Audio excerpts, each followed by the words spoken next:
kenapa sih di Indonesia itu kita semuanya tahu sejarahnya ya, bahwa di kalender yang kita punya sebelum tahun 2000-an ke bawah itu ada kalender mengatakan kenaikan Isa Al-Masih, bukan Yesus.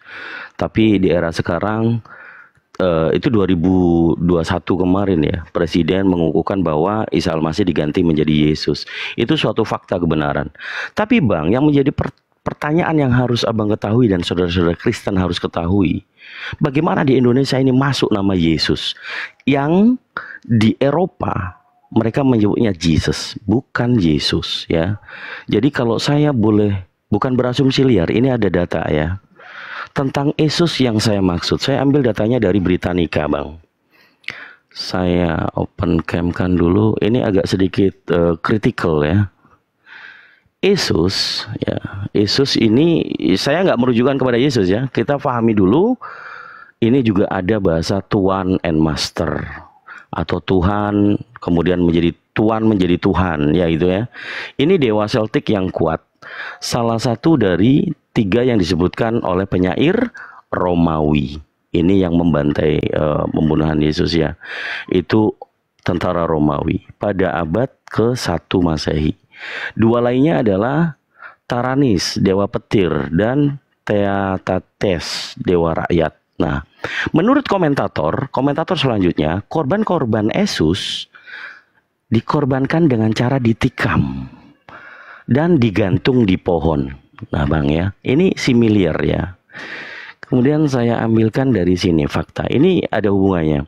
Jadi Yesus adalah the Church of God atau dewa ketiga. Saya terjemahkan saja. Karena ini data yang harus kita kulik ya, mohon maaf, bukan ada tendensi mau penyerangan, tapi faktanya memang harusnya seperti itu. Jadi kenapa sih di Indonesia itu muncul nama Yesus? Jangan-jangan Yesus ini gitu loh, ini ya dewa ketiga, kemudian disebut juga dewa penebang kayu. Nah ini juga ditemukan nama siapa? Lukas ya. Ini arkeolognya penemuannya. Yang jadi sedikit mungkin fakta membuat saya itu konyol ya. Ini tiba-tiba ada nama Yesus, gimana ini? Tapi padahal di original tadi di bahasa Inggris sebelum kita terjemahkan dia Jesus, Aisus. Kalau kita Indonesiakan, Yesus. It's mean Yesus yang masuk dalam terjemahan bahasa Indonesia adalah Yesus. Yesus siapa? Dewa ketiga. Bisa disebut juga woodcutter god atau siapa? Dewa penebang kayu. Ini data, Bang. Data itu meskipun manusia membuat kita rujukan menjadi suatu sumber sekunder ya. Premiernya adalah kitab yang Anda sebut sebagai kitab suci, tapi tadi sudah saya tampilkan fakta historis tentang kanonika. Itu perstandatan yang bukan dari Tuhan, yang kemudian diberikan kepada utusannya, tetapi oleh bapak-bapak gereja di tahun 303 Masehi, yaitu Eusebius, dan kita tidak tahu silsilahnya. Kemudian Anda pahami bahwa itu adalah kitab suci. Dengan cara apa? Pemungutan suara. Ini standar, itu bukan. Munculnya apokrifa bukan berarti apokrifa bukan kitab, kan begitu jadinya. Jadi ini sedikit untuk pencerahan, Bang David. Kalau ngopi nanti kepental, kita nggak ada nih buat ngedukasi teman-teman di bawah. Saya rasa itu ini sangat kritik soalnya, dan banyak teman-teman Kristen yang akhirnya tantrum, kemudian debater yang awalnya akademis menjadi frontalis tanpa data. Itu dulu ya. Dewa mebel. Bukan itu teman-teman. Oke, di sini azan, saya izin mute, di tempat saya Isya. Lanjut. Ya, saya mau tunjukin data yang ini loh, cerminan umat Rasulullah tuh ini loh. Tapi kalau Bang David ya belum bisa fokus, agak susah sih. Masya Allah, David ini yang dulu akunnya Karadin. Oh, Bang Karadin. Iya, suaranya mirip ya. Yang fotonya pakai kacamata kalau nggak salah. Mirip Ustaz Tahta. Kalau nggak salah. Ini kita. Jadi ini ngomong sendiri nih, aduh, pusing. Bang David yang lagi. Ya, lanjut aja Bang Ibril. Mungkin dia lagi merenungkan ini mungkin David ini. Tapi ngomong-ngomong, dia bilang tadi ada yang memberikan dia kelegaan dari Muslim. Saya teringat cerita Nora 2 hari lalu. Mungkin apakah Nora mengenal David ini gitu kira-kira ya?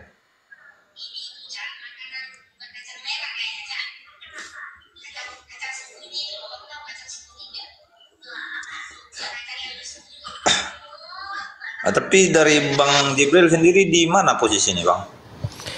Saya lagi di depan komputer, abangku lagi di. Enggak, tapi kalau inget-inget soal ini ya, soal kasih ya, soal kasih.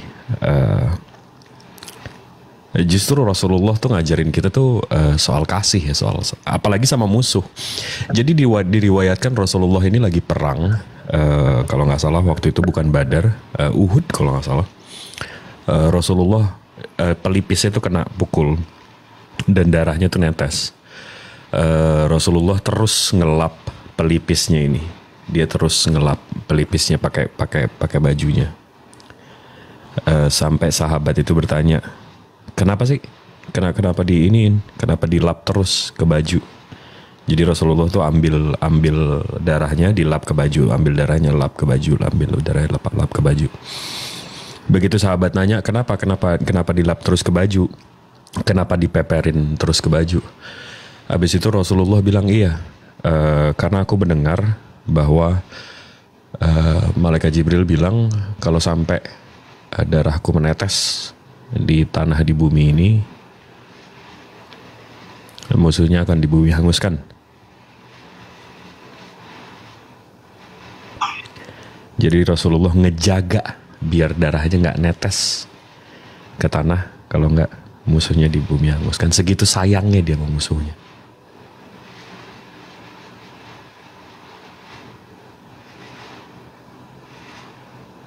Dan ini notabene-nya yang perang ya, yang kita lagi benci-bencinya sama musuh kita.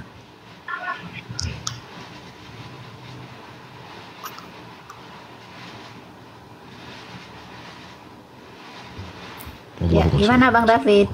Itu udah open mic. Ya, sorry tadi aku. Silakan David. Ini Bang David setuju nggak kalau buah itu dari hasil dari pohonnya, atau pohonnya itu yang bisa menunjukkan hasil itu ya buahnya? Ya, itu perkataan Yesus sendiri. Betul. Nah kita dengan landasan itu kita lihat ada buku ini di sini namanya Body Count, Bang. Ada nama buku Body Count. Di sini ada objektif, metodologi, democide, genocide dan segala macam. Di sini ada civilizations, peradaban dari yang tidak bertuhan, Buddhis, Christian, Indic, Islamic, Primal, Indigenous. Ini yang suku-suku itu. Sinic ini China, Chinese dan sekitarnya. Di sini Bang ada catatan perang 2000 tahun terakhir. Abang kalau mau cari perang apa, kita bisa Ctrl F, kita bisa cari. Di sini nih banyak banget Bang list perangnya. Nah, ini 2000 tahun terakhir ya. Nah, di sini ada eventnya, ada estimasi kematiannya, ada jenis perangnya. Habis itu belligerent civilizations, agama pelaku. Nah, di sini dimulai dari 10 juta ke atas, 2 juta ke atas, 500.000 ke atas, 1 juta ke atas dan seterusnya. Kita lihat ya Bang, yang paling gede ya Bang ya. Christian, Islamic 1. Habis itu yang di atas 2 juta, Christian,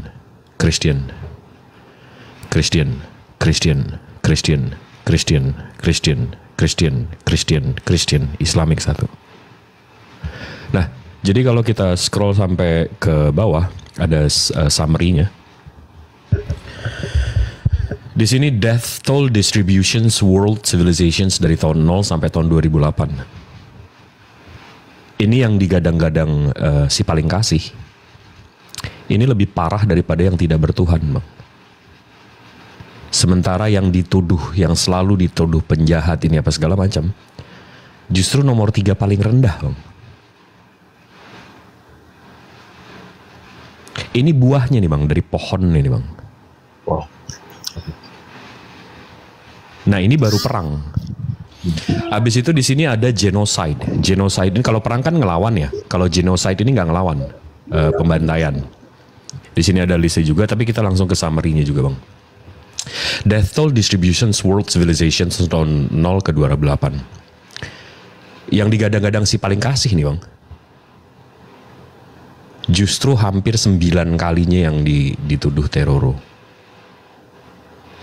Yang dituduh teroro ini lebih baik daripada yang tidak bertuhan bang. Ini pohonnya nih bang. Dan ini buahnya. Dan kalau di pie chart-nya, Christian ini 2000 tahun terakhir pembantaiannya 65% dari total pembantaian seluruh dunia. Yang paling kecil justru yang paling sering dituduh. Ini pohon dan buahnya nih bang. Jadi kalau abang cerita ada orang muslim nolong abang ini itu, ya abang ngerasain buah dan pohonnya dari statistik yang saya tunjukin tadi. Gitu bang. Subhanallah. Ya bang. Jadi artinya dari data yang Bang Jibril sampaikan tadi, ketika Yesus berkata lihat buah yang baik itu dari pohonnya, secara tidak langsung ingin mengatakan bahwa kekristenan itu pasti bukan berasal dari Yesus. Kan dia bilang juga bang, dia juga bilang jangan dia pikir dia datang bawa kedamaian, dia bawa pedang. Dan betul statistiknya nunjukin kan. Oke. Yang menyebarkan ajaran dengan pedang, crusader, 3G, itu kan bukan muslim, muslim berdagang bang. Ya.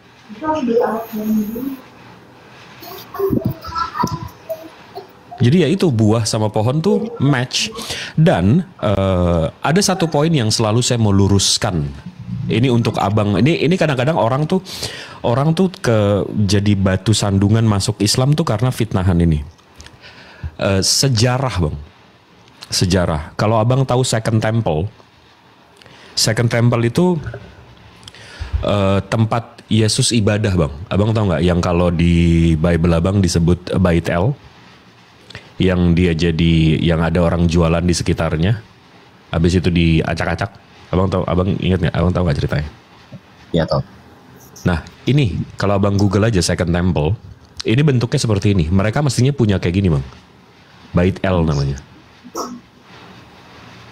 Tapi karena ininya dihancurin oleh kaum Romawi di tahun 70-an, sekarang mereka berdoa kalau abang Google aja Yahudi berdoa, sekarang mereka berdoa di dinding ratapan.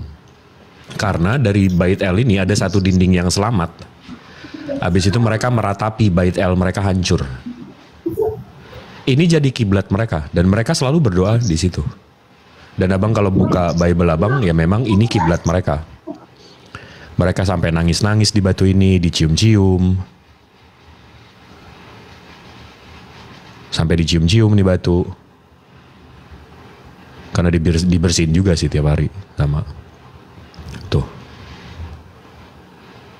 Ini Bait El mereka. Mereka punya kiblat. Nah, abang tahu nggak kalau mereka sampai sekarang punya Bait El dan nggak dihancurin sama Roma? Menurut kitab suci mereka, ini saya buka dari Sefaria ya bang ya.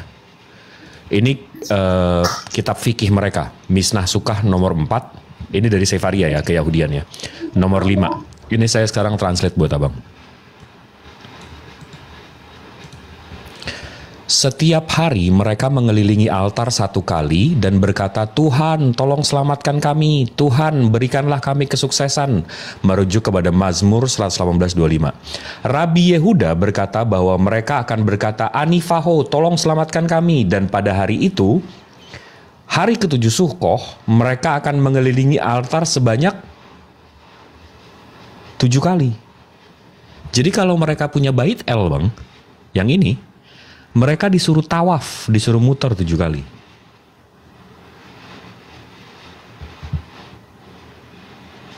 Jadi itu ajaran Samawi bang. Jadi Nabi Ibrahim membangunkan 2 Bait El. Yang satu buat Ishak, yang satu buat Ismail. Dan ritualnya sama, tawaf 7 kali. Di sini disuruh tawaf 7 kali, di sini disuruh tawaf 7 kali.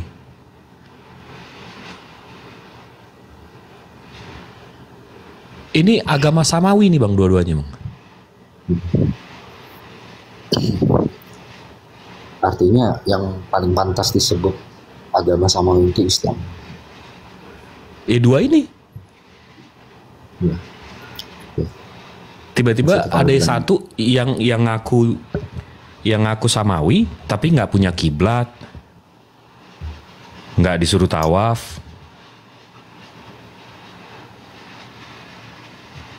Dan kalau ada fitnahannya Bang, fitnahannya selalu, oh umat Islam menyembah Ka'bah, menyembah batu hitam.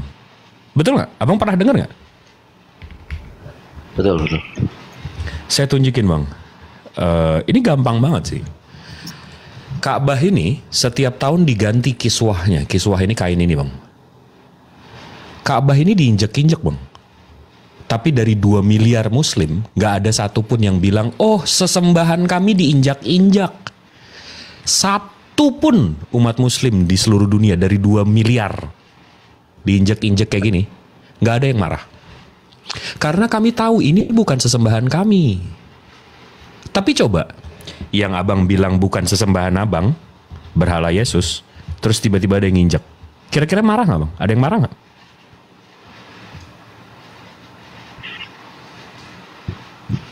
Marah. Nah, jadi sebenarnya siapa yang nyembah berhala nih Bang? Kami, Ka'bah kami diinjak-injak di ini, kami nggak ada masalah karena tanah suci, tanahnya yang disucikan Tuhan, bukan bangunannya.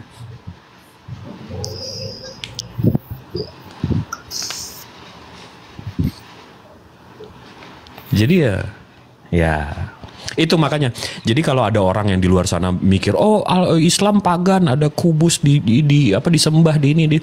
Kalau kita nggak pelajari soal dari Bani Israel, dari Yahudi rupanya punya Bait El dan disuruh tawaf juga di sana. Ya iya, kelihatannya kami pagan, betul, setuju. Tapi begitu kita pelajari lagi, ya kan kita dikasih otak kan buat belajar Bang. Karena saya nggak mau aja nanti saya ketemu Tuhan saya, kenapa lo nyembah makhluk? Terus saya bilang, ya karena orang tua saya nyuruh saya, Tuhan saya makhluk. Kan gak ditempeleng saya. Lu gue kasih akal buat apaan?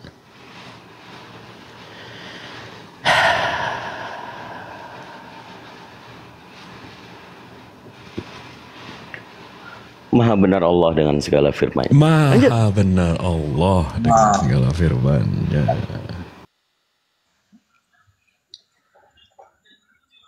Ya, mantapkanlah dulu Bang David. Mudah-mudahan kamu datang ke dalam rahmatan. Bakso. Yo. Nggak ada uang. Bakso mah aja. Ngutang dulu boleh nggak baksonya? 2 mangkok, sama bini nih. Gurunda sudah monitor Gurunda?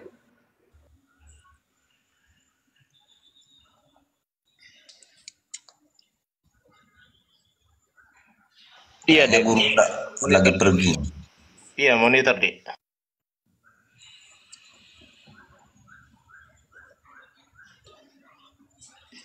Silakan Bang David, mau bertanya ya silakan, mau bernarasi ya silakan Bang. Iya, serang Bang. Serang kami dengan fitnahan-fitnahan dari yang ada di luar sana tentang agama kami akan luruskan. Itu tugas kami di sini.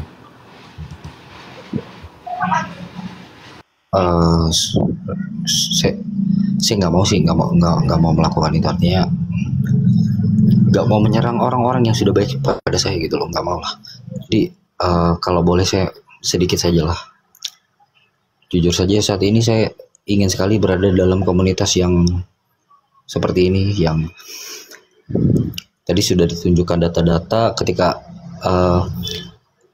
ajaran ini dalam tindakannya menyentuh hati saya, terus menyentuh juga akal saya dengan data-data yang ditampilkan. Artinya data-data itu kan nggak bisa dibohongi. Dan ya saya jadi punya sudut pandang yang berbeda tentang Islam dan apa ya, artinya Islam itu memang sebetulnya agama yang penuh cinta dan bukan dari ucapan tapi dari tindakan gitu loh. Ya ketika Nabi dan Tuhan dan agama kalian dihina, misalnya kalian marah, dan itu sebetulnya adalah respon yang sangat lazim dari seseorang yang mencintai gitu. Kalau kita nggak marah, sesuatu yang kita cintai itu dihina, itu patut dipertanyakan kecintaan kita gitu. Ya intinya sebetulnya sejatinya gitu. Ya kalau saya juga pernah diceritakan tentang cerita Nabi Muhammad yang tidak pernah disampaikan, yang tidak pernah saya dengar gitu. Artinya ini cerita-cerita yang luar biasa ketika Nabi Muhammad dengan seorang pengemis yang buta misalnya. Dia melakukan itu tanpa mengharapkan imbalan atau balasan. Cinta yang tanpa syarat yang dia berikan itu. Dia tidak memperkenalkan dirinya siapa. Sekalipun orang buta itu menghinanya, setiap hari dia melakukannya dengan kasih gitu loh. Itu bagi saya cerita itu bikin saya merinding, dan ini luar biasa sekali. Ternyata Islam itu ada ajaran cinta. Allahu Akbar, Allahumma sholli ala Muhammad. Ya Allah. Abang percaya itu, Bang? Abang itu meyakini bahwa itu bukan cerita konon mitos, Bang? Loh, saya percaya dari tindakan kalian. Allah. Enggak, saya justru gini Bang David. Ini dari hati ke hati ya. Saya justru nggak dapet Bang. Di mana sih kan selalu framingannya Nabi Muhammad menyebarkan kebencian ini apa segala macam. Sementara saya nggak tahu di mana sih Rasulullah menyebarkan kebenciannya. Kenapa Bang? Karena demi Allah ya Bang ya. Abang bisa tanya semua orang yang ada di sini, termasuk 2.200 orang yang di bawah. Saya nggak pernah mau ribut-ribut pakai kata-kata kasar, kata-kata ini. Tahu nggak kenapa Bang? Karena saya selalu berpikir kalau tiba-tiba Rasulullah melihat saya di sini, mendengar saya omong nyaci maki Abang, kira-kira Rasulullah tuh ngelihat saya bangga atau nggak suka ya? Dia kira-kira bangga atau kecewa sama saya? Seharusnya nggak suka. Dan saya paling nggak mau mengecewakan beliau. Makanya detik udah ada ngomong-omongan kasar, ini saya turun, saya nggak, karena saya umatnya Rasulullah, saya harus nunjukin saya umatnya Rasulullah.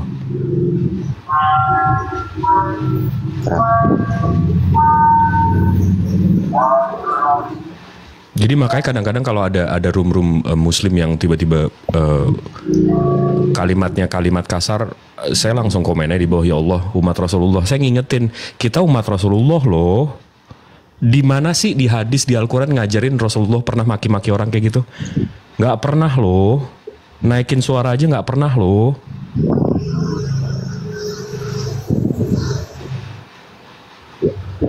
Dan kita bisa setuju nggak Bang? Sejarah akan selalu berulang. History will repeat itself. Sejarah akan selalu berulang. Yes. Nah, jadi fungsi Al-Quran, saya selalu bertanya dari kecil, dari zaman SD. Kenapa sih di Al-Quran tuh nyeritain cerita-cerita nabi-nabi sebelumnya? Kenapa sih, apa fungsinya sih? Tapi begitu gede Bang, saya sadar. History will repeat itself. Sejarah akan selalu berulang. Kita akan dihantam sejarah kalau kita nggak belajar sejarah. Jadi dinarasikan Nabi Nuh waktu itu dapat firman dari Tuhan pencipta langit bumi beserta isinya untuk membangun bahtera, untuk membuat bahtera. Habis itu begitu dikasih tahu sama umatnya, ya umatku ini kita disuruh bikin bahtera, aku dapat firman dari Tuhan yang nggak kelihatan, dari malaikatnya, dari ini. Jawaban kaum pagan itu apa? Penyembah berhala itu apa? Jawaban mereka, mana Allahmu? Allahmu tidak maha kuasa. Apa kuasanya? Turun, nggak bisa turun. Nggak bisa kami lihat.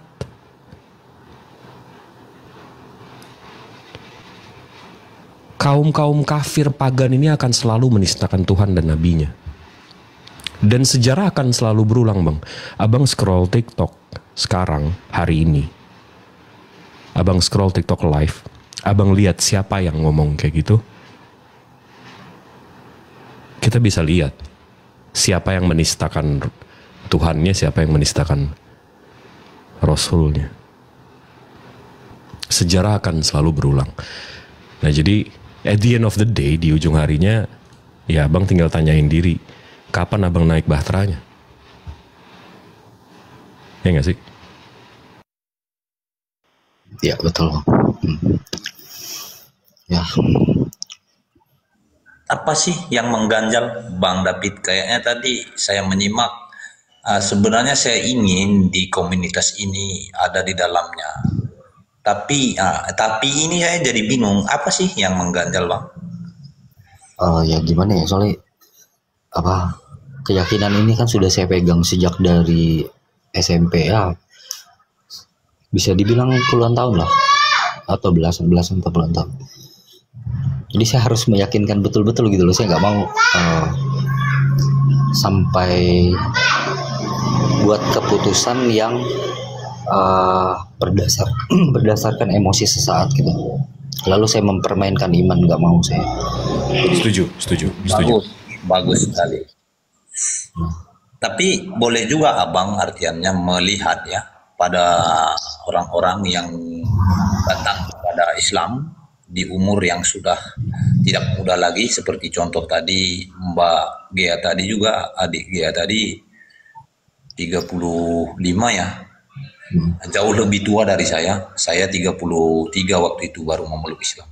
Itu bisa jadi rujukan juga Bang untuk meyakinkan hati abang gitu ya.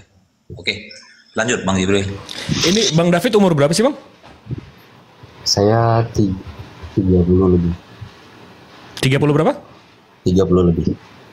Oh, saya 36 Agustus besok. Jadi gini Bang, saya ada satu narasi yang bikin saya ngerasa gue nggak tahu, malu banget jadi makhluk.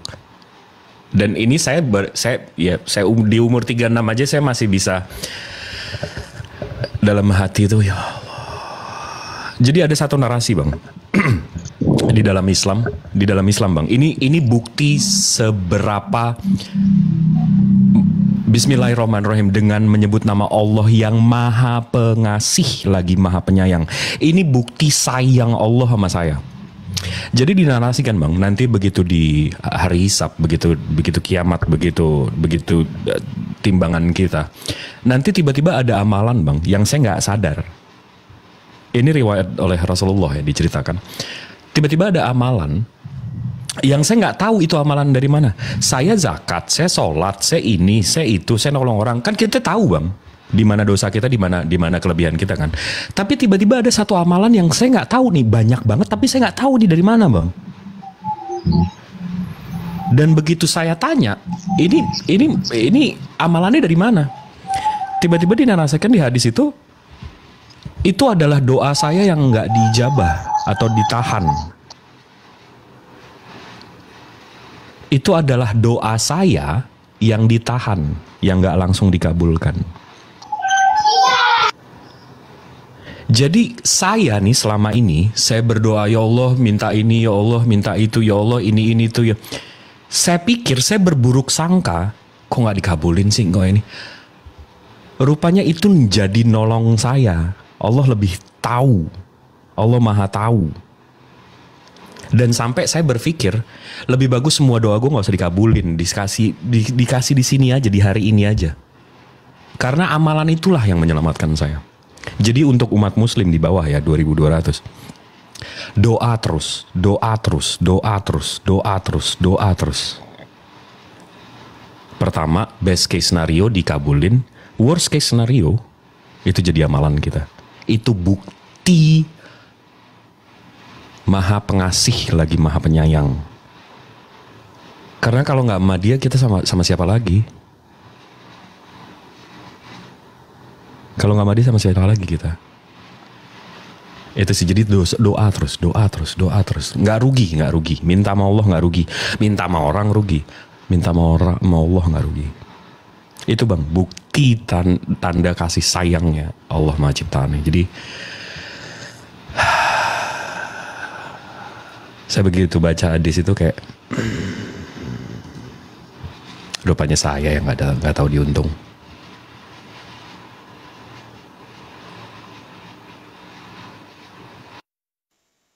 Tapi saya sedikit tadi Bang Jibril, saya agak tersentuh dengan ucapan Abang, bahwasanya Abang tidak mau masuk ke dalam lingkup yang mau mencaci maki gitu ya.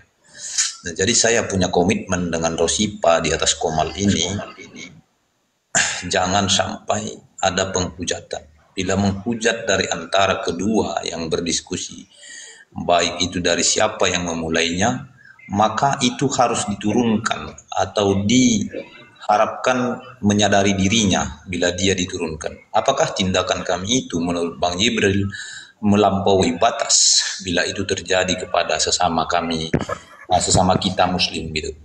Silakan Bang.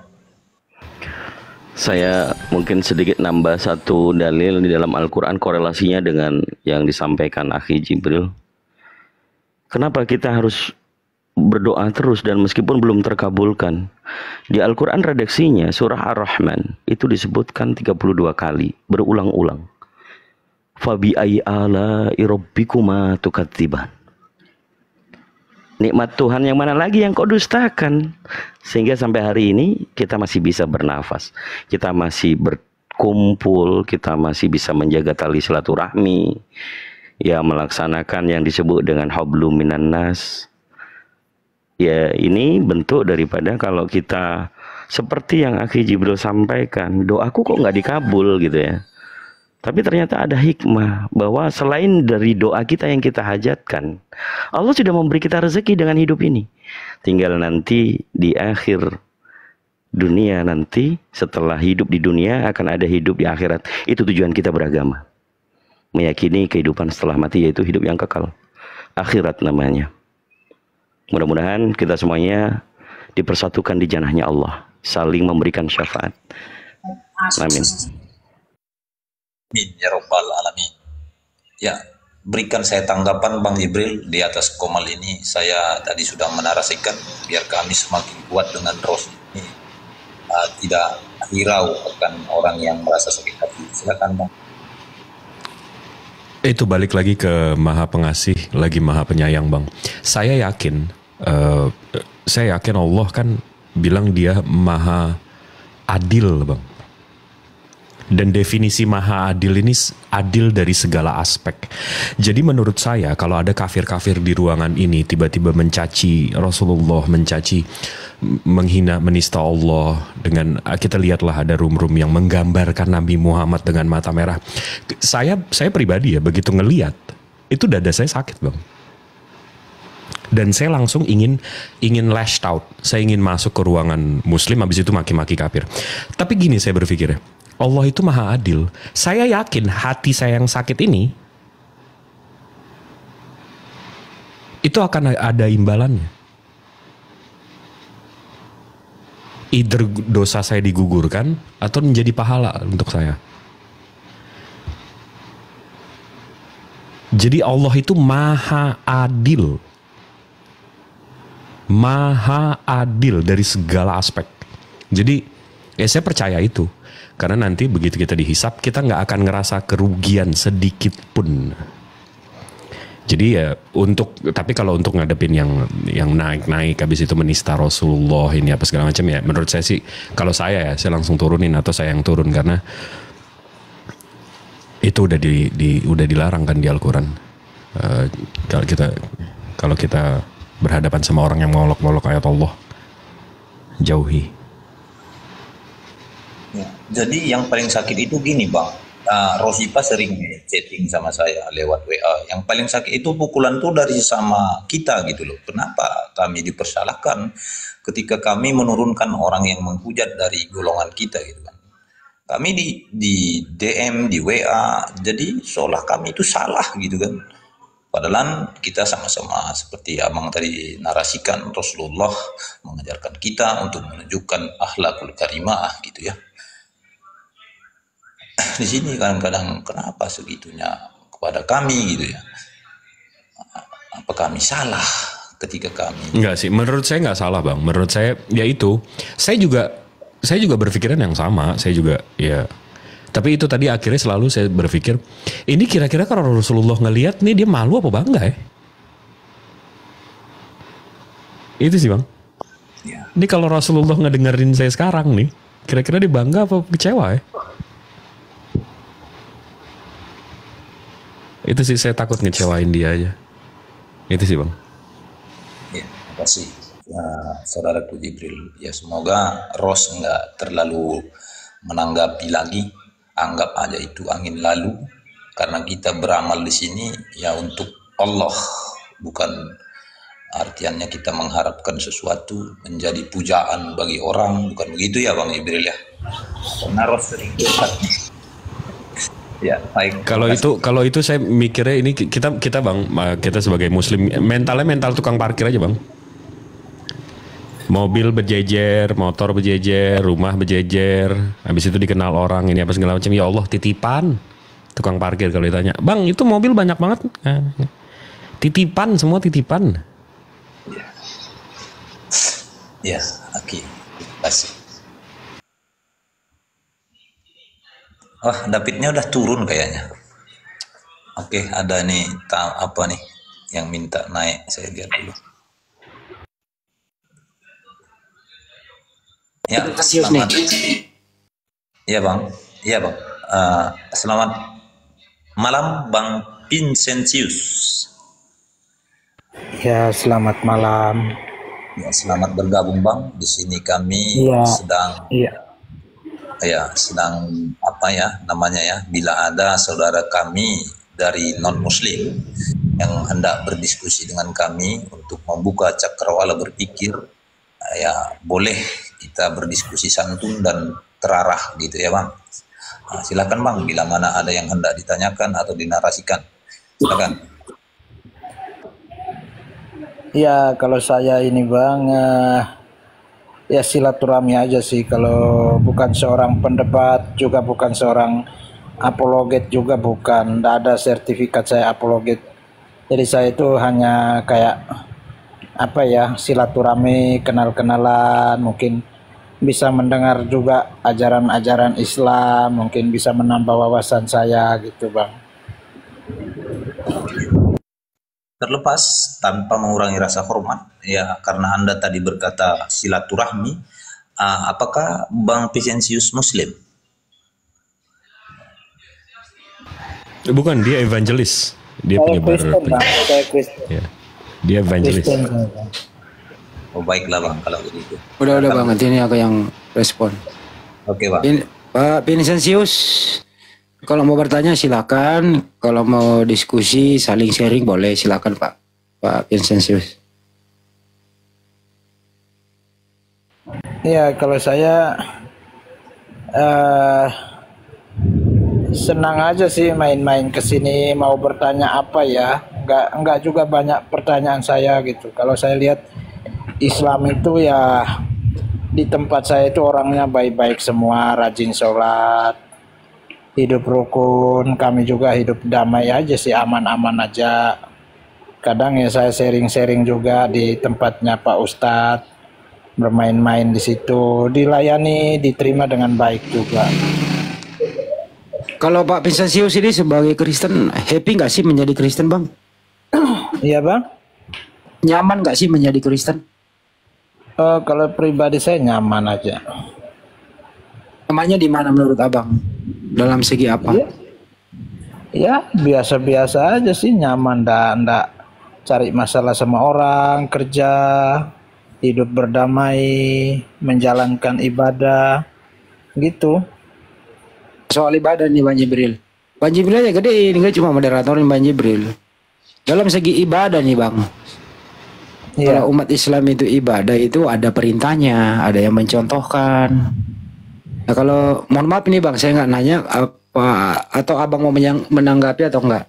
Kalau saya lihat di Kristen itu mohon maaf, ibadahnya itu saya belum menemukan perintahnya pergi gereja, seperti begitu gayanya di gereja. Sedangkan yang diambil tokoh adalah Yesus. Yesus ibadahnya enggak seperti itu. Gitu loh. Nah menurut Abang ini masalah ibadah ini nyaman gak sih beribadah tanpa perintah Bang?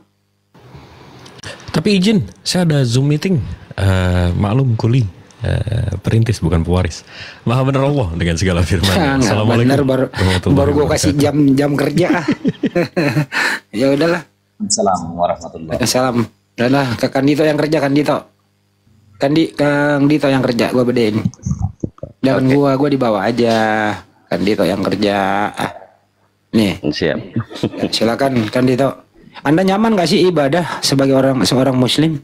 Nyamannya gimana? Emang ada perintah? Nah, begitu sebaliknya Kristen. Silakan Kang Dito.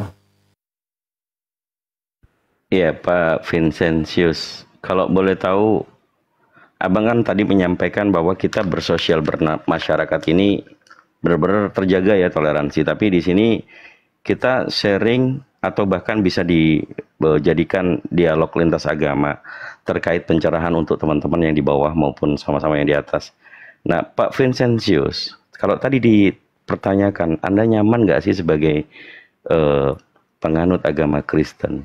Kemudian waktu ibadah di situ tidak ada kejelasan dalam Bible ya atau kitabnya tentang beribadah itu, Bang. Iya, nyaman aja saya beribadah nyaman. Kalau masalah perintah ibadah ya ada di dalam Bible. Kita disuruh kita disuruh untuk beribadah di dalam seperti di kitab Ibrani pasal 10 ayat 25. Janganlah menjauhkan dirimu dari pertemuan-pertemuan ibadah. Kita disuruh tetap beribadah. Dan masih banyak sih ayat-ayat Alkitab yang memerintahkan kita beribadah. Kalau nyaman ya nyaman-nyaman saja karena memang itu agamanya saya harus melakukan ibadah ya senang aja, nyaman. Nggak ada rasa tidak nyaman di sana, enggak. Nyaman kok, semuanya nyaman, Bang. Oke, Pak Vincentius. Kalau boleh tahu Anda beribadah kepada siapa, Pak? Iya, beribadah kepada Tuhan. Tuhan siapa itu, Pak? Ya, Tuhan kami. Boleh lebih spesifik? Iya, kalau dalam peribadatan ya kami menyembah Tuhan. Ya, Tuhan yang kami imani. Mungkin di teman-teman kan berbeda Tuhannya atau seperti apa ya saya nggak tahu juga. Tapi Tuhan kami kan Tuhan Yesus, kami sering memuji menyembah Dia gitu, dalam ibadah-ibadah kami. Kalau Anda tadi mengutip di Ibrani 10 itu tentang beribadah, tapi menurut Abang, menurut Pak Vincentius di Ibrani juga itu digambarkan tentang bahwa Yesus yang berdoa kemudian dikatakan orang yang saleh diselamatkan. Itu gimana itu Pak Vincentius? Ibrani 5 ayat 7 ya. Ibrani 5 ayat 7. Iya. Kurang tahu saya. Kan? Coba dibacakan, Bang. Apa bunyinya? Aduh, itu tentang doanya Yesus kalau dia diselamatkan karena terkabulkan itu doanya, Pak. Disebutkan dia orang yang saleh juga.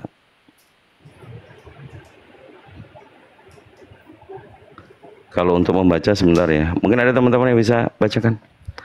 Moderator.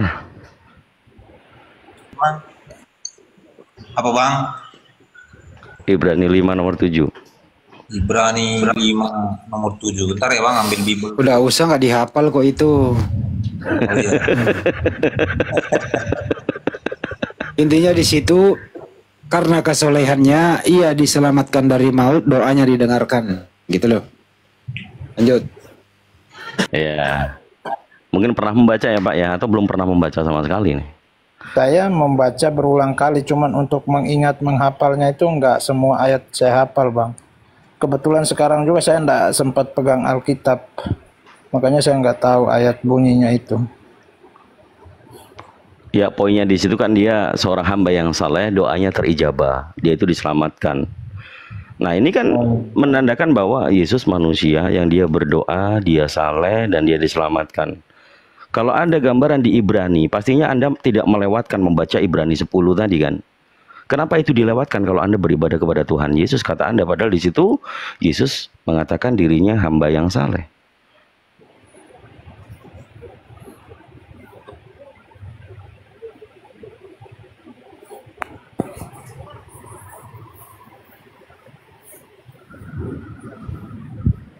Iya, saya belum terlalu mengerti Bang ya di Ibrani pasal 5 ayat 7 itu. Nanti saya cek-cek dulu ya sebentar gitu Bang. Oh Nanti iya saya boleh. ingat Penjelasannya aja gini Bang, Prinsesi nggak usah dicek. Ya jelas itu Yesus itu orang soleh. Dia utusan Tuhan.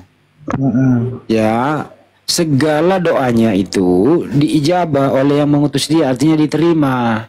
Termasuk doanya untuk diselamatkan dari salib, doanya untuk digoda oleh iblis, doanya untuk dipersekusi oleh Saulus karena hidup sejaman. Itu loh artinya ini bukan Tuhan, dia hamba Tuhan karena dia berdoa kepada Tuhan. Itu intinya abangku, lanjut.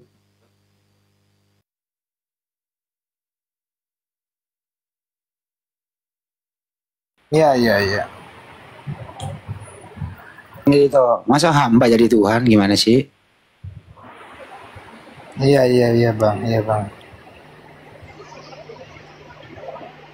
Ya, poinnya adalah bagaimana Pak Vincentius tetap nyaman di kita bukan mendoktrin ya, tapi dalam diskusi ini Pak Vincentius kan sudah naik, kemudian kita bertanya Pak Vincentius itu Kristen dan dalilnya memang beribadah itu Abang atau Pak Vincentius mengatakan menyembah kepada Tuhan Yesus. Sebenarnya yang tepat itu Tuhannya Yesus apa Tuhan Yesus, Pak?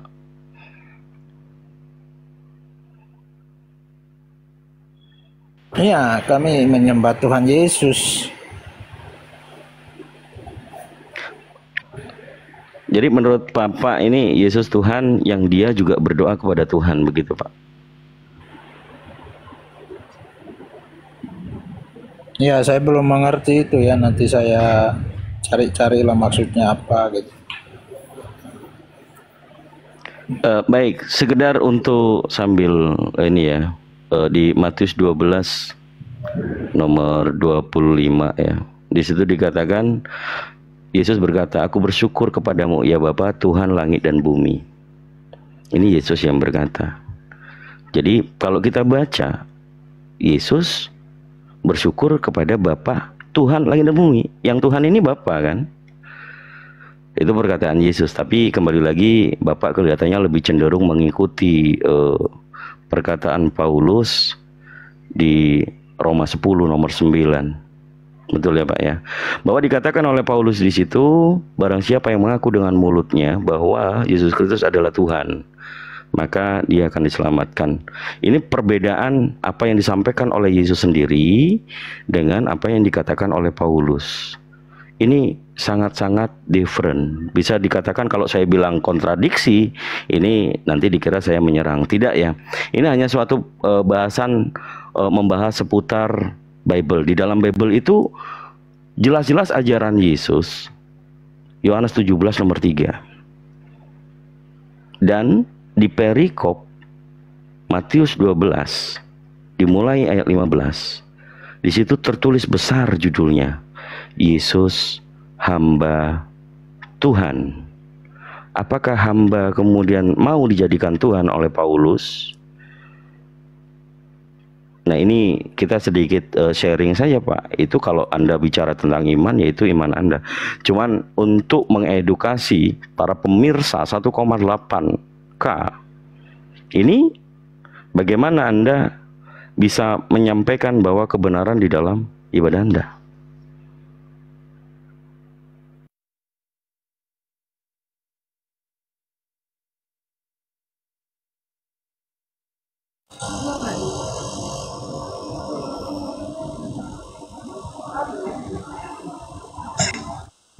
Izin waktunya sebentar Bang.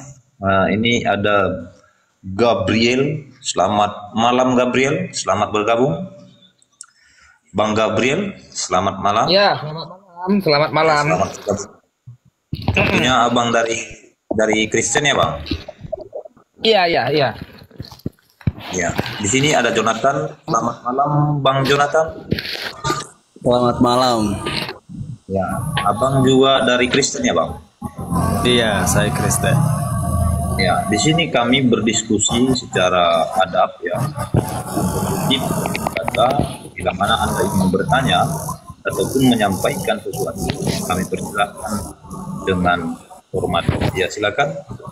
Atau tunggu sebentar, Pak Vincentius lagi diskusi dengan Kang Dito ya. Bila Anda ingin menggantikan Pak Vincentius, Anda diskusi kepada Lanjut dulu yang lain ya, lanjut dulu yang lain bicara. Di sini masih hujan Bang, aku tunggu reda berbicara ya Bang ya. Baik. Oke. Jonathan Gabriel ini tadi udah dijelaskan Kang Dito, kami Muslim tuh beribadah, ada perintah, ada yang mencontohkan. Dan beribadah kepada Sang Pencipta alam semesta, yaitu kalau Muslim kepada Allah Subhanahu wa taala. Sekarang Kristen ini beribadah itu hukumnya mana, yang mencontohkan siapa, perintahnya siapa, dan beribadah kepada siapa. Silakan, siapa yang mewakili Kristen?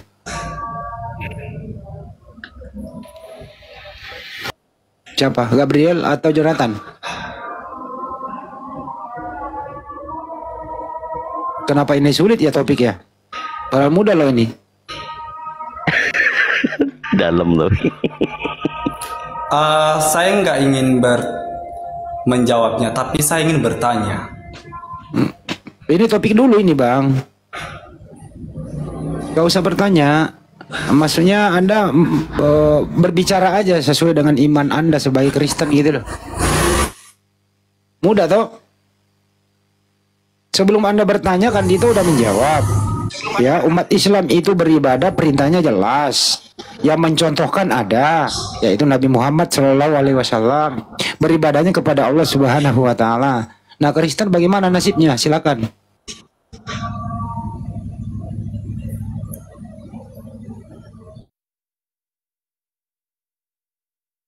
Sulit ya ini topik ini Kang Dito.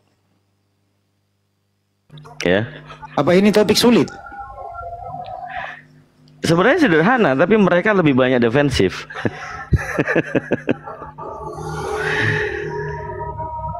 Jadi nggak tahu nih apa yang dipertahankan. Kita kan diskusi Bang Jonathan, Bang Gabriel, bahwa apakah tepat tata cara ibadah Anda sebagai penganut Kristen itu sesuai dengan Bible. Itu diterangkan tentang ajaran beribadah itu, dan beribadah kepada siapa. Apakah Yesus pernah menyampaikan di dalam Bible, beribadahlah seperti ini, dan beribadahlah kepadaku? Ada nggak?